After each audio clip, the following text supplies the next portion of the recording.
পৰিচালক কবি বীণাপাণি অধ্যাপক। এসময়ত ইয়াত এজন ৰজা আছিল।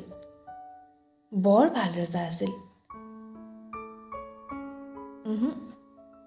তেওঁৰো ক'ৰবাত ভুল হ'ল, ক'ৰবাত কেনা লাগিল।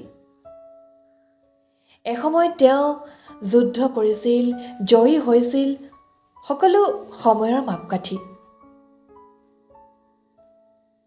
তেজৰ ফাকুৰে জয়ী নহবা। তুমি এজন ভাল পৰিচালক হোৱা, কুৰুক্ষেত্ৰ নোহোৱাকৈ।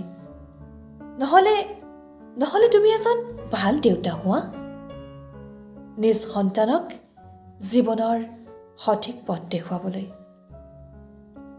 তুমি এজন ভাল পৰিচালক হোৱা, তোমাৰ অন্তৰৰ নিভৃত কোণত লুকাই থকা পৰিচালকজনক জগাই তোলা।